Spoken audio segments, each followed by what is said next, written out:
Capítulo 90. O céu é o limite. É inacreditável, comenta Macy 3 horas depois, quando passamos pela Times Square bem no fim da tarde. O sol está prestes a se pôr completamente, pintando o céu em tons de azul e roxo. É mesmo, concordo, porque há algo totalmente surreal em caminhar por Nova York, a menos de uma semana antes da minha formatura do ensino médio. E não é somente Nova York, mas uma das partes mais icônicas da cidade, a Times Square e a Broadway. Minha mãe era fã dos musicais da Broadway e sempre me dizia que depois que eu me formasse, viríamos passar uma semana em Nova York, no verão, para ver Hamilton, King's Boats e quaisquer outros musicais que tivéssemos vontade. O fato de eu estar aqui agora, tão perto da minha formatura, mas sem a presença dela, entristece um pouco meu coração. Consegui ignorar este fato ontem durante quase todo o dia.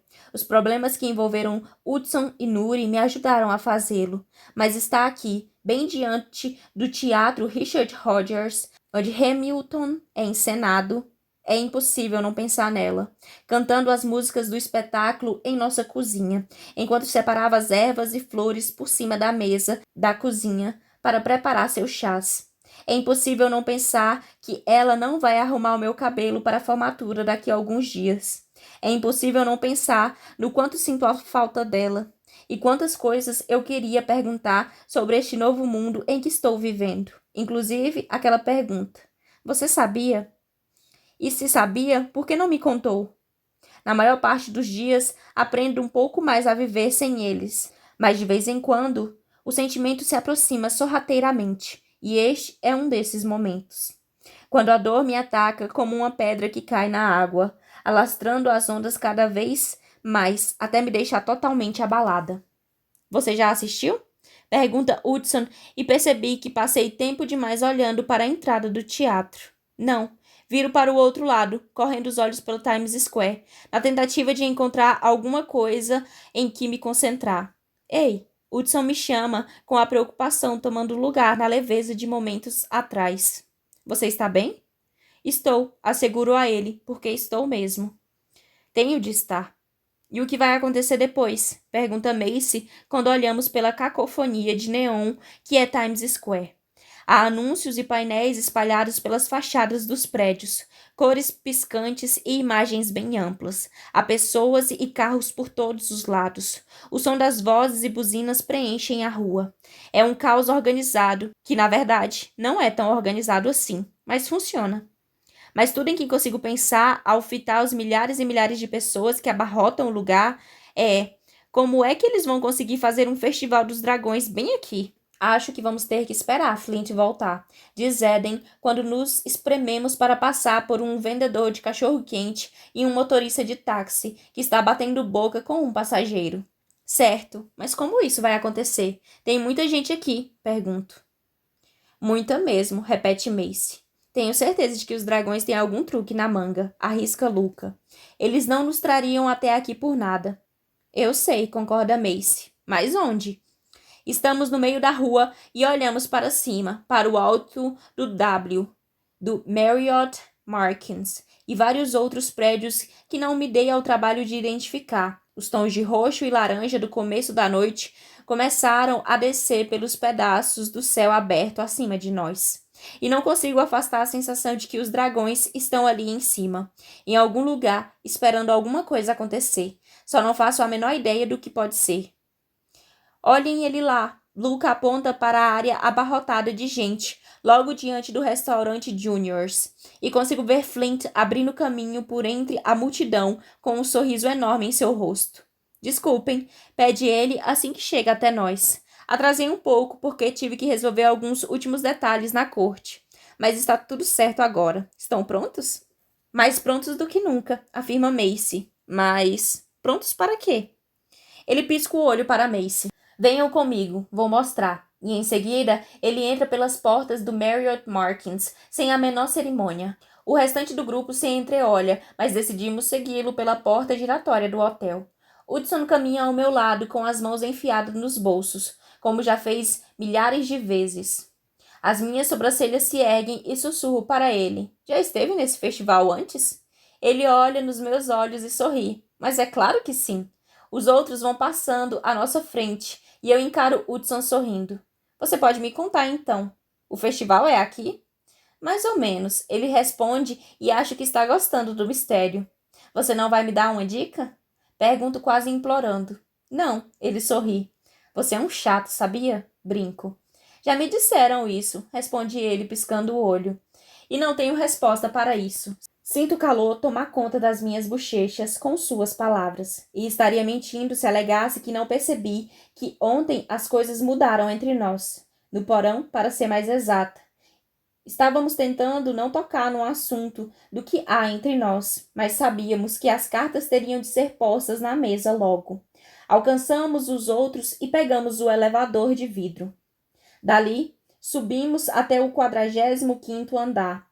Quando saímos, o hotel inteiro está aos nossos pés. Não sei se isso tem a ver com a opulência ou com os dragões em si, mas eles com certeza gostam de ficar nas alturas. Não há salões de baile aqui, somente quartos. Estou completamente confusa agora, porque não faço ideia de como um festival pode acontecer em um quarto de hotel, nem mesmo em um quarto de hotel grande como aquele para o qual estamos indo. E que percebo ser enorme de verdade quando Flint passa o cartão magnético na fechadura. E quando afirmo que ele é grande, é realmente enorme. Inclusive, tem um piano de cauda no meio da sala de estar. Não se vê isso em um hotel em Nova York todo dia. Ou em qualquer dia, imagino. A suíte está cheia de pessoas bebendo champanhe, comendo aperitivos, rindo e, ao que parece, se divertindo bastante. Parece muito mais uma festa do que um festival. Pelo menos até Flint nos levar até uma das vidraças enormes que dá vista para Times Square e pergunta: Vocês confiam em mim? Não, Hudson responde de pronto, nem um pouco.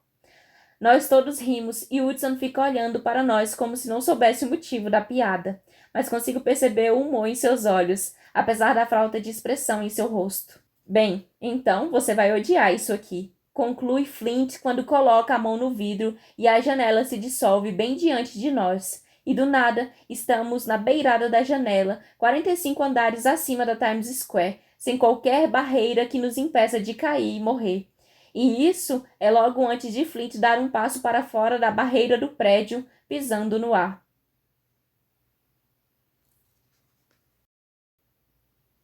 Capítulo 91. Sobre a Broadway. É o novo Off-Broadway. Luca tenta segurá-lo, mas não consegue, e acaba caindo pela janela também. Macy grita quando ele cai, e logo metade da sala está à nossa volta, observando enquanto Luca paira a 150 metros da Times Square. Porque ele não está caindo, está simplesmente deitado ali, em pleno ar, aos pés de Flint. Está de boa, meu bem, diz Flint, estendendo a mão para ajudá-lo a se levantar, enquanto os convidados atrás de nós soltam exclamações de surpresa. Porque sem qualquer razão que eu seja capaz de calcular ou perceber, Flint e Luca estão literalmente caminhando em pleno ar. O mesmo acontece com vários outros convidados que devem decidir que chegou a hora de sair do hotel. 20 ou 30 deles enchem o ar sobre a Times Square. As taças de champanhe cravejadas de joias permanecem em suas mãos. Há um pedaço de mim que quer dizer que isso acontece porque são dragões, mas nenhum deles está com as asas à mostra. Além disso, Luca está ao lado de Flint e sei que ele não sabe voar. O que está acontecendo? Pergunta Macy, dando voz à pergunta existente na cabeça dos outros 5 de nós. Venha aqui fora e veja você mesma, convida Flint, e embora não tenha muita certeza de que quero comprar o que ele está vendendo, decido fazer o que ele diz. Na pior das hipóteses, se eu cair, pelo menos tenho asas para não me esborrachar no chão e morrer. Mas quando passo pela janela, não sinto o ar entre os meus pés. Sinto o chão firme, o que é impossível, pois estamos literalmente em pé no ar, olhando para baixo. Vejo pessoas circulando pela Times Square, os letreiros luminosos, o trânsito, as luzes da Broadway, está tudo bem ali. Estávamos lá embaixo havia poucos minutos e não tinha nada aqui em cima, e eu estava olhando para o alto deste prédio. Mesmo assim, olha onde estamos. Hudson, Macy e Eden se juntam a nós, andando sobre o que parece uma placa de vidro gigante que se estende sobre a Times Square, indo até a 7ª Avenida e a Rua 45. porque até onde consigo ver, há pessoas, dragões, agrupadas nas laterais das ruas de vidro esperando a ação começar. É a coisa mais bizarra que já vi. Em um ano cheio de coisas muito bizarras, mas de algum modo os dragões aqui reuniram uma quantidade enorme de magias de ar. Pelo menos estou imaginando que seja magia, para organizar um festival inteiro no ar, bem acima da Times Square e ninguém lá embaixo conseguir nos ver. É genial e diabólico ao mesmo tempo, e também é muito legal.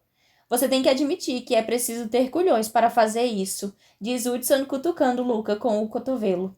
Culhões enormes, concorda Luca. Quem teve essa ideia? Indaga Macy. E como vocês conseguiram fazer isso? Flint apenas abre um sorriso. Você não achava que as bruxas eram as únicas criaturas capazes de moldar o ar, não é? Bem, na verdade, eu pensava isso sim, responde ela. Ouvi dizer que a corte fazia isso, comenta Eden, e esta é a primeira vez que a vejo atúrdida desde que a conheci, mas nunca acreditei nisso, até agora. Flint abre os braços. Surpresa! Puta que pariu, é uma surpresa e tanto, resmunga Luca. Todavia, ele está com um sorriso quase tão grande quanto o de Flint. Quer encontrar um lugar legal? Flint pergunta. Você não precisa cumprir nenhum dever real ali? Pergunto apontando para o que parece o palco principal do evento inteiro. Só depois, explica ele. Pedi para não ter que participar do começo da celebração, para poder ficar com os nossos hóspedes reais. Ele aponta para Hudson e para mim. Hudson só sorri. Duvido que seja verdade. E não é mesmo, concorda Flint. Mas pelo menos não temos que ser o centro das atenções, o que para mim já está ótimo. Agora, vamos, o festival começa daqui a 5 minutos e quero ver tudo. Ele nos leva para longe do hotel, até uma área VIP, mais adiante do quarteirão, cercada por um cordão vermelho. O lugar ainda está repleto de gente, mas não tanto quanto outras sobre a rua. Assim, ficamos bem satisfeitos quando passamos sobre as cordas. Acho que chegamos ao lugar bem a tempo, porque a música começa logo que deixamos as cordas para trás. No começo está baixa, quase imperceptível. Só há alguns mensageiros dos ventos, girando pelo ar. Mas ela vai ganhando corpo. Sinos e flautas entram na melodia, seguida por outros instrumentos de sopro e, enfim, surgem os instrumentos de corda. Quando a música soa e passa por entre a plateia, dançando no ar. É maravilhoso, provavelmente está entre as músicas mais bonitas que já ouvi, mas não a reconheço. Que música é essa? Sussurro sem querer afetar o feitiço que ela tece ao nosso redor. É o canto dos dragões, mas em forma de melodia, responde Hudson de modo solene. Eu não sabia que isso existia. Ah, existe sim. Peça para Eden ou Flint cantarem para você algum dia. Você vai se surpreender. Conforme a música vai ficando cada vez mais alta, passando por sobre nós, os primeiros artistas aparecem no que começo a perceber. É um desfile gigantesco. Dragões humanos fazem acrobacias aéreas, voando e rodopiando, retorcendo-se e desenfraudando fitas ao redor de si mesmos, enquanto giram pela rua, com uma maquiagem bem elaborada nos rostos, e trajando roupas justas e coloridas, com saias de tule e camisas folgadas. Performam uma apresentação delicada que não imaginava que os dragões seriam capazes de fazer. À medida que o desfile avança, a música muda. Fica mais alta, mais intensa, mais poderosa. E à medida que ganha força, os dragões decolam por cima dos prédios mais altos ao nosso redor e disparam em direção ao centro da rua. Relâmpagos rasgam o céu enquanto fogo e gelo são disparados em todas as direções. Os dragões voam em disparada pela rua de vidro. Em seguida, sobem muito alto, até estarem bem acima de nós para executarem voos rasantes, rodopios e piruetas no ar, enquanto voam pelo mesmo caminho por onde vieram, em velocidades que desafiam a morte. Repetem-no várias e várias vezes, e cada mergulho é mais perigoso do que o anterior. Então, a música muda outra vez, retornando ao som leve e etéreo do começo. Mas não consigo identificar os instrumentos nesta música. E quando os dragões surgem outra vez, percebo um motivo. São os dragões mulheres, todas em forma humana, cantando. Este é o canto dos dragões, que Hudson mencionou havia pouco. É tão bonito que sinto lágrimas se formando nos meus olhos. Você tem razão. Sussurro para ele e sinto a voz ficar um pouco embargada. Ele retribui meu comentário com um sorriso, desta vez um sorriso suave, diferente dos sorrisos mais marcados que ele normalmente exibe. Embora eu tenha me esforçado para conter as lágrimas, ele deve perceber os resquícios das que se formaram nos meus olhos, porque passa um braço ao redor do meu ombro e me puxa para junto de si. Que incrível, diz Macy quando as dragões cantoras avançam pelo espaço. É mesmo, nunca vi nada parecido, concordo com ela. Logo em seguida, mais dragões descem e se juntam ao desfile. Grandes, fortes e poderosos, eles agitam o vento pela plateia, dançando com tochas perto das cordas que nos separam do restante das pessoas. Um dos dragões cospe uma bola de fogo em nossa direção e solta um gemido de surpresa, à procura de me esquivar dela, mas Flint ri. Logo antes que o dragão a pegue no ar, transformando a bola de fogo em um anel gigante. Depois, há uma dúzia de anéis de fogo alinhados no centro da rua, um depois do outro. Os dragões se alternam, voando por entre os anéis, ao passo que estes se estreitam cada vez mais. Depois deles, vêm os dragões mais jovens, meninos e meninas, que desfilam em forma humana, enquanto jogam punhados de joias e moedas de ouro para os espectadores. Quase espero que as pessoas saiam correndo para pegá-las. Deus sabe que os humanos pisoteariam uns aos outros para conseguir pegar um diamante do tamanho da mão de um bebê, ou uma safira, tão azul que quase chega a ser negra. Mas os dragões parecem não se inquietar tanto com a situação. É como se soubessem que todos que quisessem alguma coisa vão consegui-las antes de irem embora. Mais dragões passam voando depois deles, e os relâmpagos estalam no céu, logo acima de nós. São raios poderosos, estrondosos e brilhantes. E não consigo evitar uma olhada lá para baixo, a fim de ver se os pedestres na rua viram ou ouviram alguma coisa. Mas ninguém está olhando para cima. É como se todos estivessem sozinhos lá embaixo, sem nada sobre eles além do céu. Depois que os dragões dos relâmpagos passam, fogos de artifício começam a estourar mais acima, tão grandes e brilhantes quanto aqueles que nós vimos na noite passada sobre o rio Hudson. Imagino que isso marca o fim da apresentação. Mas no meio das explosões, dos fogos de artifício, um grupo de dragões dourados vem voando pela 7ª Avenida a uma velocidade muito maior do que aquela que sonhei ser possível. Eles percorrem de uma ponta a outra no que parece um piscar de olhos. Em seguida, voltam pelo mesmo caminho e fazem tudo de novo, mas desta vez jogando entre si o que parece muito com um cometa do Ludares. Eles voam tão rápido e em trajetórias tão retilíneas, arremessando o cometa com tanta força de um lado para outro, que mal consigo enxergar a bola quando ela deixa as garras de um dragão e é agarrada pelo próximo.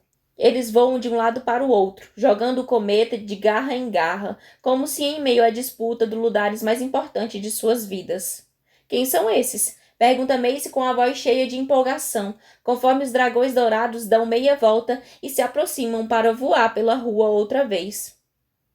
São os Aurodracos, explica Eden, e é impossível não perceber o respeito e a reverência em sua voz quando ela fala sobre eles. São os dragões mais bem treinados do mundo. São os dragões mais bem treinados no mundo. Eles viajam por todos os lugares fazendo apresentações e ajudando a treinar outros dragões.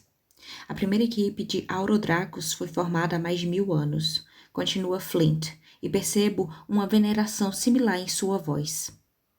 Naquela época, o Ludares era mais do que apenas um jogo para crianças. Quando uma partida decidia não só quem tinha o direito de se sentar no círculo, mas também quem vivia e quem morria. Os dragões entregavam seus filhos com maior habilidade de voo para serem treinados pelo time. Pouco a pouco, eles nos ajudaram a sair da pobreza e dos lugares onde vivíamos escondidos. Ajudaram a recuperar o nosso status e criar a corte dracônica, que é capaz de fazer tudo isso. Mais uma vez, os Aurodracos fazem um looping e passam voando. E quando disparam pela Rua 45, eles o fazem com uma velocidade tão impressionante que chegam a romper a barreira do som.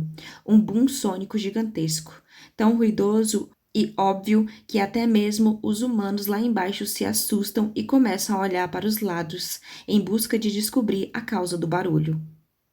O restante de nós explode em gritos e aplausos, que duram até uma nova salva de fogos de artifício começar a pipocar sobre nossa cabeça, tão rápida e intensa que ilumina toda a rua, dando a impressão de que está chovendo ouro do céu.